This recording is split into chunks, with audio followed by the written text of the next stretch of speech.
বাঁচাও, কেউ বাঁচাও আমাকে। এই আর্তনাদ যার মুখে, তিনি আর কেউ নন, মহর্ষির দুর্বাসা, যার অভিশাপে স্বর্গ পর্যন্ত কেঁপে উঠত। অথচ আজ তিনি নিজের প্রাণ বাঁচানোর জন্য 3 লোক ঘুরে বেড়াচ্ছেন। তিনি ব্রহ্মার কাছে গেলেন, তিনি ফিরিয়ে দিলেন। শিবের কাছে গেলেন, তিনিও অসমর্থ। এমনকি বিষ্ণুও বললেন, আমি কিছু করতে পারবো না। কিন্তু কেন এমন হলো? এই কাহিনী সূর্যবংশীয় রাজা অম্বরীশকে ঘিরে।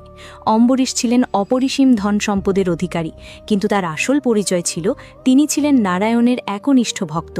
তিনি একাদশীর কঠোর ব্রত পালন করছিলেন, যার নিয়ম ছিল নির্দিষ্ট সময়ে ব্রত ভঙ্গ করা আবশ্যক। ঠিক সেই সময় দুর্বাসা তার অতিথি হয়ে এলেন। রাজা তাকে স্নান সেরে একসঙ্গে আহার করার অনুরোধ করলেন, কিন্তু দুর্বাসা ইচ্ছাকৃতভাবে দেরি করতে লাগলেন। সময় ফুরিয়ে আসছিল। অতিথিকে আগে না খেলে খেলে অপমান, আবার না খেলে ব্রতভঙ্গ। তাই অম্বরীশ কেবল 1 ঢোক জল পান করলেন, যাতে নিয়মও ভাঙে না, অতিথির অসম্মানও না হয়।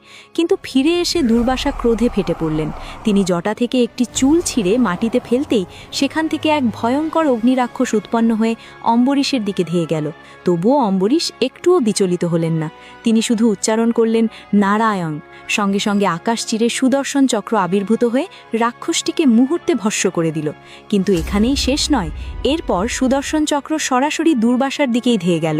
প্রাণ বাঁচাতে দৌড়াতে দৌড়াতে দুর্বাসা ছুটে গেলেন ব্রহ্মার কাছে। প্রভু, আমাকে বাঁচান। এটি নারায়ণের সুদর্শন চক্র, এর থেকে বাঁচানো আমার পক্ষেও সম্ভব নয়। তুমি এখান থেকে পালাও। তখন আতঙ্কে দুর্বাসা আর দেরি না করে ছুটে গেলেন শিবের শরণে। মহাদেব, রক্ষা করুন। আমার ত্রিশূলও এই চক্রের সামনে মাথা নত করে।